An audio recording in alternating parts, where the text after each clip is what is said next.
twarararanye ijoro ryose, umukecuru turi kumwe mu nzu, n'ubundi turarana n'imbunda yatorokanye. Ntabwo nari mfite intego yo kujya kwiga, imbere gato ndahita mbikwereka rwose. Nge nagira ngo mbone ahantu mpungira gusa. Ikimenyemenye nuko urumva umuntu warangije primaire muri 1991, ariko mbaje ahantu ngomba kujya kwiga, urumva nagomba kujya byibura muri secondaire umwaka wa mbere. Ariko nge naramubwiye nabugane rero ndumva ubwenge bwanjye bwaratakaye, reka dushaka hano njya muri primaire noneho nsubiza ubwenge ku gihe. Kubimubwira rero we nk'umuntu wize ravuze ati urashaka kujya mu wa kangahe? Ndumva najya mu wa gatanu. Sinsubiye no mu wa gatandatu noneho primaire, ndumva najya mu wa gatanu. Hajambwe ati kuri jewe nushaka kujya mu wa mbere primaire, icyo shaka gusa nuko ujye ku ntebe y'ishuri. Tuba turanywanye rero mu kujya gushaka ishuri. Ntabwo yabonaga umwanya, ahubwo narirwarije n'abafamile twari turi kumwe. Njya gushaka ishuri ahantu bita ku Muhima. Diregiteri waho ambaza ibibazo byinshi bitandukanye, ntitwahuza, ntitwamacinga ukuntu. Ku Muhima ndaribuze, njya aho bita Sainte Famille. Sainte Famille mpageze nsanga ni ibindi bindiho. Icyo gihe abantu baza amateka y'iwacu byari bibi cyane. Nivuga ko umwarimu kazi nahasanze yaranzonze, kandi ariwe nashakaga ishuri, namurangiye n'umuntu twari duturanye muri quartier. Mama we umubyara niwe wambwiye, arambwiye ati hariya higisha umwana w'umukobwa wanjye, genda araguha umwanya. Ngeze yarangwa nabi cyane, arari nyima nsubirayo ndabimuganiriza, ambwira ndi mayeri ndibuze gukoresha kugira ngo ampe umwanya. Amayeri nyakoresheje bicamo amishuri, ariko kuva uwo munsi akanyigisha, ariko ndi inzigo z'icyo cyo uko ugifite ahari umutima mubi, ukibuka hari ko yakwimye ishuri. Sinzi, ntabwo ari gihe wari ufite umutima mubi, ahubwo we icyatumye nyimishuri cya mbere, yego, nubwo byagejeje akarimpa, cyatumye nkomeza kuba nk'umwanzi we. Ampaye ishuri ariko suko yakabaye ari impaye. Hari amayeri yakinwe ntiyanayamenye, yego, kuko ubu naragiye umukecuru anyigisha politike ya leta yari igezweho, yari ku isoko, nshobora kwitwikira hanyuma nkabona ishuri. N'ubundi buhamya rubwo mbaranga gupfundura kugira ngo tutadusaba umwanya muremure. Ubwo ngoye guhaye ishuri ariko atabishaka. Ntabwo yabishakaga. Hanyuma ntangira kujya mu buzima butandukanye n'ubwo narindimo. Bumbere ikigerageza, ariko kubera intego yari injyanye ndakihanganira. Uti cyari giteye giti. Mu gitondo nazaga ku ishuri, twamara kwinjira mu ishuri, izina rya mbere hamagara ryabaga ari iryanjye. Akagerageza gakere ikintu agomba kumvugaho. Hanyuma nanjye kubera ibintu nari nzanye, reka mbyita ibivumvuri byari byunzuye mu mutwe, akabigiye musubije. Namusubiza ati hena hariye. Mureje icyo kinyarwanda ababyumva babyihanganira, ati hena hariye. Ubwo nkagenda nkunama, yabaga afite umuba w'inkuba mu rugi. Muvuze izina abantu twiganye muri icyo gihe bahita bamwibuka, bahita bamubona, bati nawe ahantu ari. Aramutse yahita avuga ati ni wa muhungu. Hanyuma akankubita, yakumva amaboko arushye, nkasubira kwicara. Hanyuma icyamutangazaga cyane rero, izo nkuru zose yankubitaga sinariraga, sinanasubizaga. Ubwo urumva iya groupe nayo niviriyemo, nahuriyemo n'ibintu bikomeye cyane, muriramo n'ibibando, muriramo n'inkoni, nkuriramo n'amagorwa. Kunkubita rero inkono umwarimu kazi, nkabona umuntu wamarimo kunkubita, narashinyiriza gusa kugira ngo mwereke yuko nababaye wenda rekera, ariko ntumvaga nta kintu bimbwiye. Narimeze nk'igikoko my friend. Niga umwaka wa 5 anyigisha. Maze kwiga nk'igihembwe rero mbamaze kumenyera ubuzima bw'abanyeshuri. Hanyuma ntangira kugorana n'abarimu, bakambwira kwambara uniforme, nkibaza ukuntu mfate kake nkayambara ikabutura, bikangora ukuntu. Ariko yantebwe kantegeka kubikora. Hanyuma nigira inama yo kujya nambara ikabutura ariko sinambara ishati yo hejuru. Hanyuma hakabinkubitira akagira gute, kandi agasanga ya turufu yanzanye mu ishuri ntabwo iri butuma nyirukana, akemera akajya bimpanira ariko tukagumana. Bazanaga rero ibyo dukora, urumva byabaga nabaga meze nk'umwarimu wicaranye n'abanyeshuri. Rwose bazana ibintu nkagiranye, nimba ari note mfata nkarangiza nkicariranye ku ntebe y'ishuri, abandi nkabana nkabona ibintu barimo, urumva narabarutaga. Nari mukuru nawe ushatse wabigereranya ukareba. Igihe nari narangije primaire icyo gihe n'umwaka nari ngeze mu cyo gihe 19 ngira ngo na 6, ukareba rwose naragasoro ukuntu.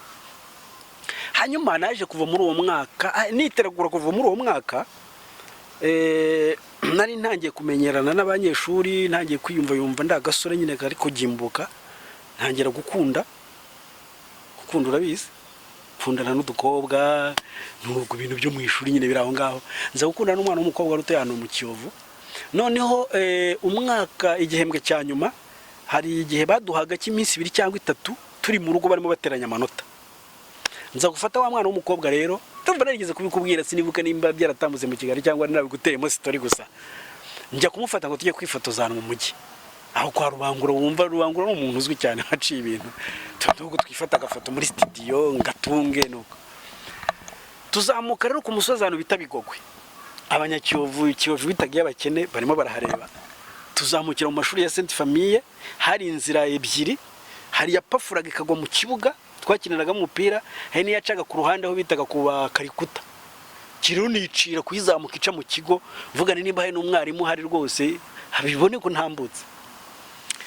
Twagera tunaniwe rero twicara ku kabaraza k'ishuri inyuma munsi y'idirishya, uko tuganira ko bitwiciye munsi y'idirishya ry'umwana muri guteranya amanota.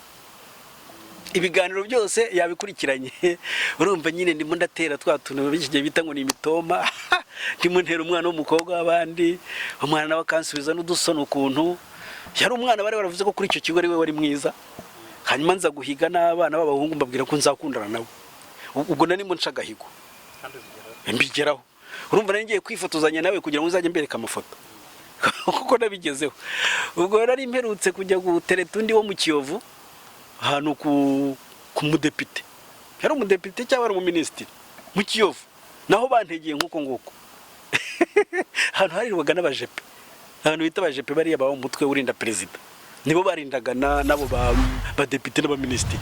Nari imperutseyo kose ndagenda ninjirayo, umwana wanjyanya hahurira n'ibibazo, aramutse abonye iyi video byahita yibuka ingorane yagize. Baramukubise, twaravuga ngo nizasagutse kuri Yesu. Kandi ubwo jewe ndagaramye ndaho ngaho, ibintu mfite ukuntu mbese mfite amayeri ukuntu nabikinnye cyane nabyejeje, nige winjiye, nige waruri imbere, ariko we yari yagiye kuhanyereka.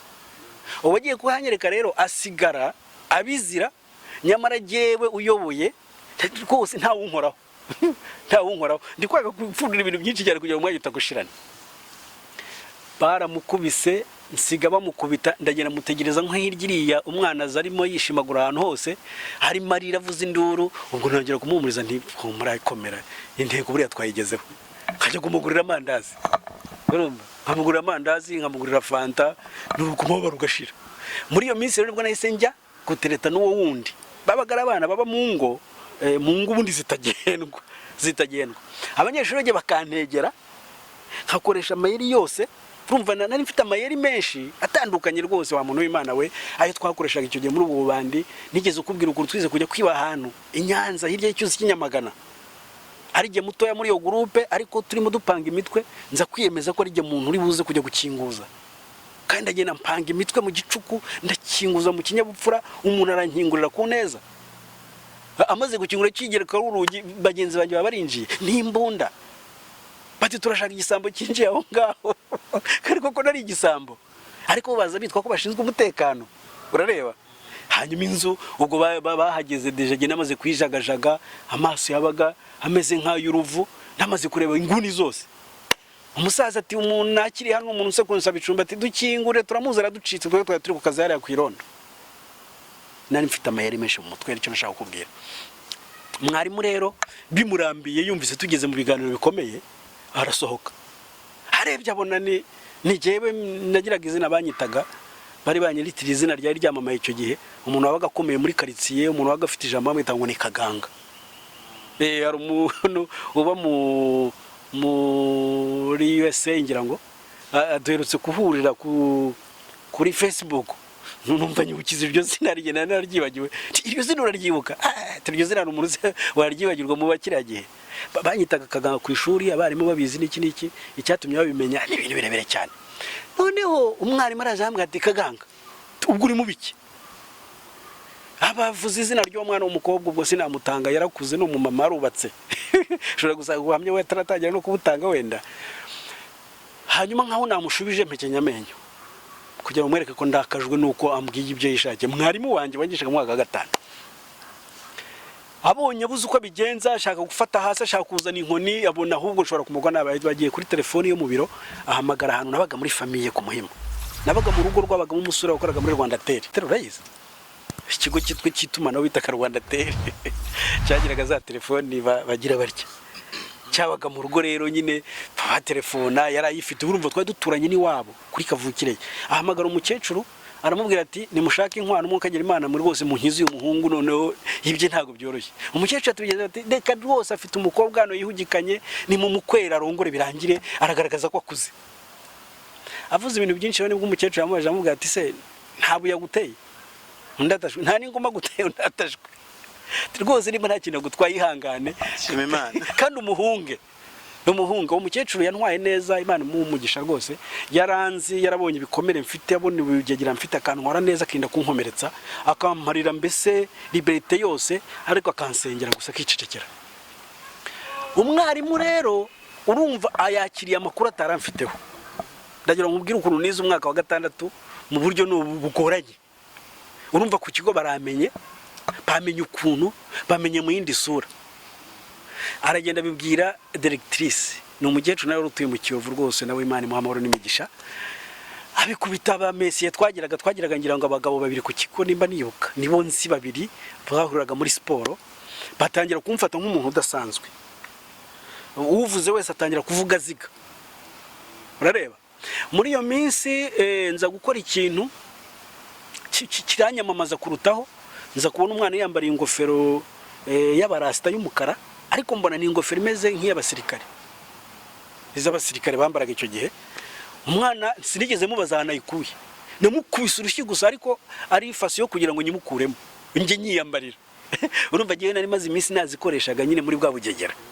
Hanyuma mba ndayimwambuye, ariko mu gihe nyiyimwambura haba hamanutse umutwe wa military police bakoreraga ahantu bita kwa Rubangura mu gikari, ushinzwe gushomba abasirikare bari gukora ibikorwa bitajyanye n'akazi.